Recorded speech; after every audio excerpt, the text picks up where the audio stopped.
Welcome, friends. So Pepper is joining me for this video. So if you hear any snorts along the way, it's just him sending love. Today's video is truly an integration of my work as an eating disorder dietitian and certified intuitive eating counselor, and my love and passion for all things metaphysical.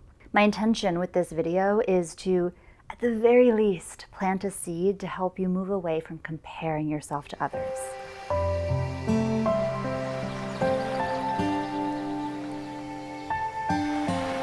So in this video, I'm going to be breaking down one of the reasons, again, just one of the reasons. There's usually many layers to many things that we have to overcome in this life. A layer that deeply contributes, at least in my opinion, right? It's just my opinion, that contributes to why we compare ourselves to one another in a way that is harmful, not beneficial to our well-being, to our self-esteem, to our self-worth. And I'm going to elaborate on that as well, because I don't think it's about moving away from comparing ourselves to one another. It's how we discern our beautiful differences, right? How we are able to see the similarities as well as the differences between our own expressions as individual souls and beings. The idea of this video is we are going to take a look at hierarchical mindsets and hierarchical structures from the macro level all the way down to the micro level. So I find that at the,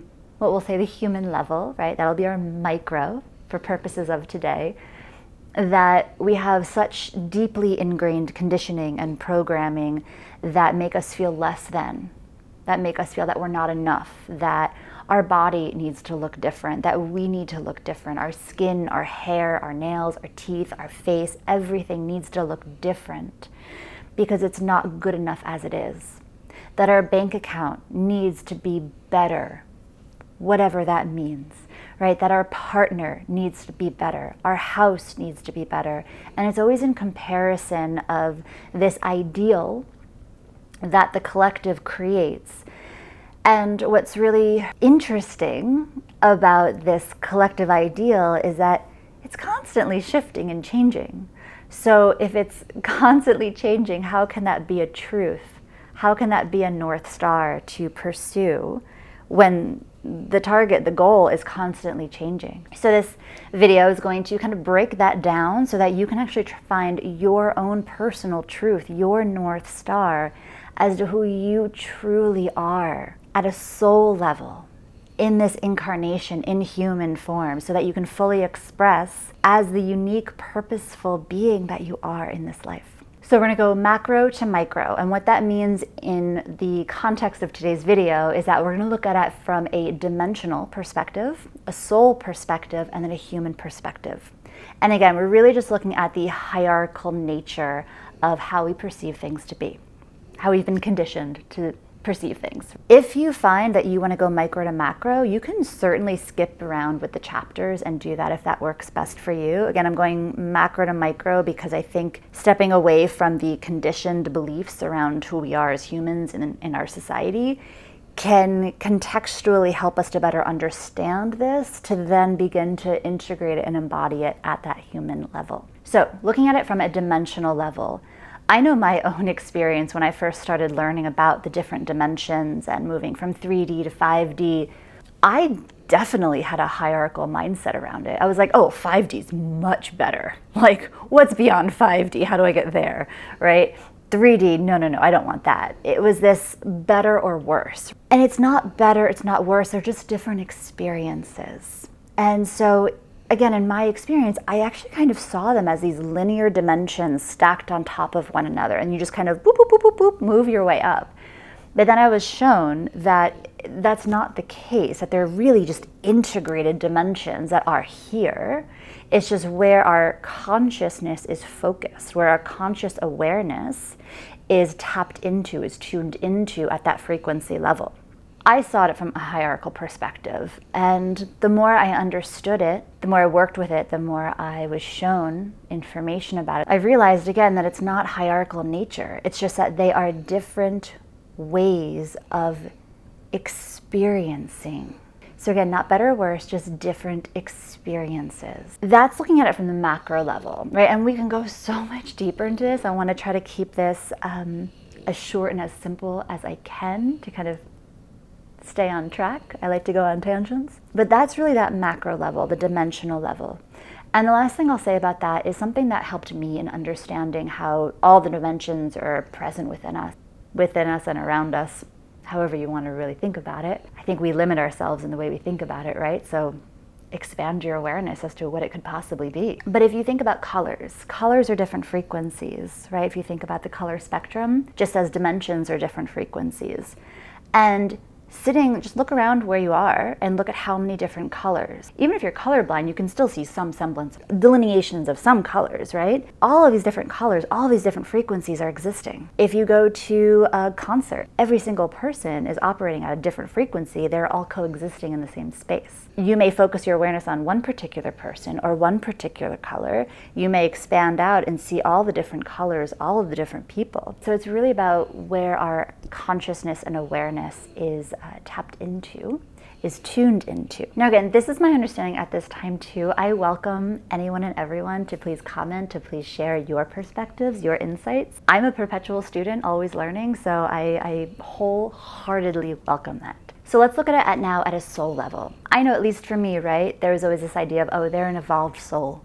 And when that was said, when that was thought, it was kind of like, they're better, they're more evolved, they're less evolved. And this spectrum of better or worse. And again, it's just different levels of understanding and different ways of experiencing the world, different ways of expressing as a soul. It's not better, it's not worse, it's specific for that particular soul, that particular human, if we're looking at it more at the human level, how they are in understanding and expression at that particular time. And we'll talk more about that when we drop it down to the micro level of humans. So again, right, they may be more evolved, they may be operating at a higher frequency, but it's not better, it's not worse, it's just different. It's their experience, it's their expression. And each one can serve in different ways. But again, it's not better, it's not worse. It's that individual soul's experience and expression. And it is in relation to that particular soul's journey. Just like when we think about humans, it's interesting, right? I said I was going to segment these. It's really hard because they're so integrated. Again, as this is a deeper understanding of the whole, right? Macro to micro, micro to macro. When we think about our elders, again, the relationship to it. Some communities have this great respect for their elders. They have wisdom, they have insight, just as a more evolved soul. I put it in quotes because that's how we label it as such.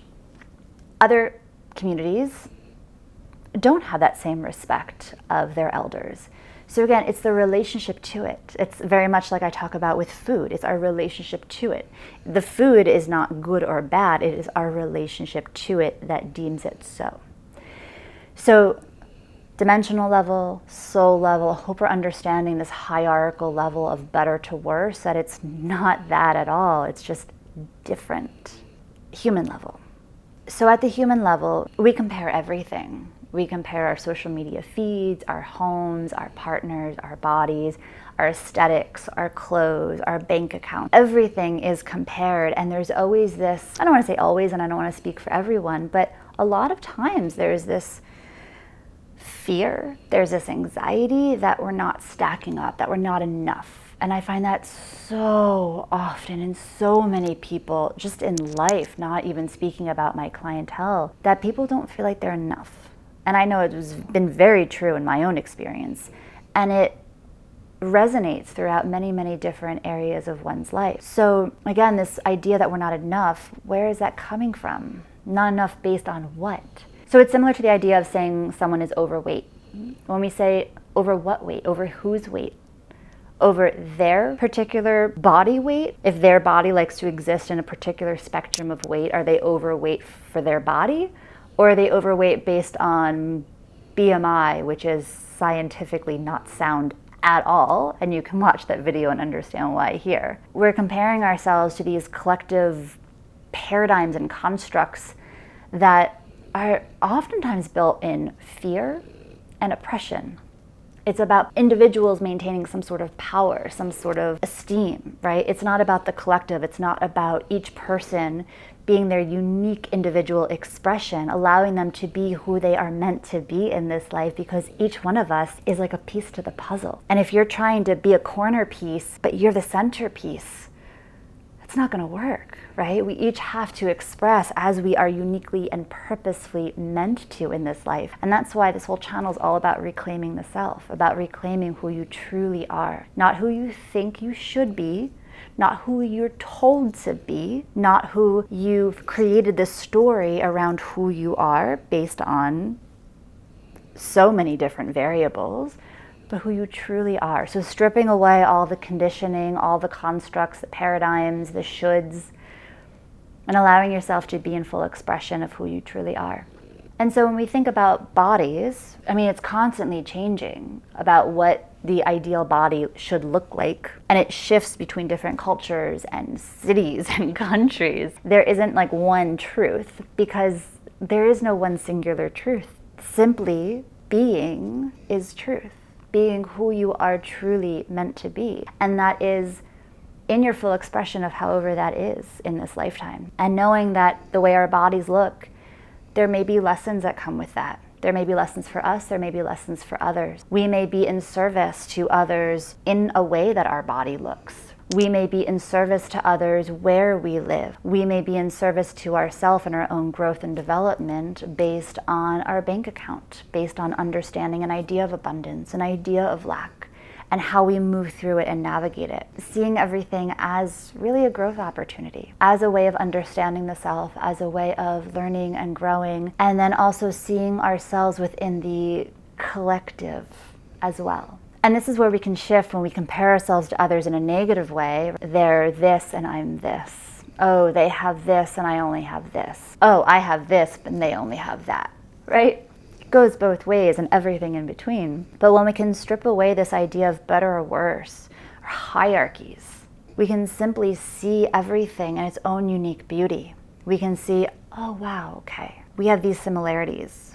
We are both beings, we're souls, having this human incarnation. And you can see the differences and the beauty in those differences. Wow, okay, that is how they are expressing in this life, and this is how I am expressing.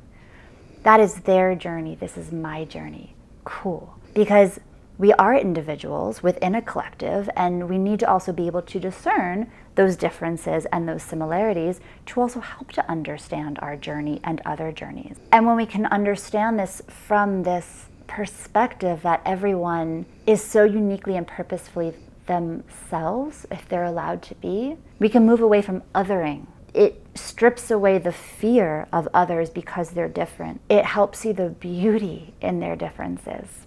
This helps to move away from division and separation, othering, from hate, from oppression, from fear, from feeling less than, from feeling not good enough, from feeling better than. Goes full spectrum here, and moving into that space of this is the way I express, this is the way you express, and wow, we are two bright lights in this beautiful collective consciousness of light. I'm feeling as though I want to pause there, possibly to be continued. I don't know, you tell me. But I'm feeling called to just kind of hit pause there, let this digest. And with that, my friends, from Pepper to me, thank you so much. And until next time, stay curious.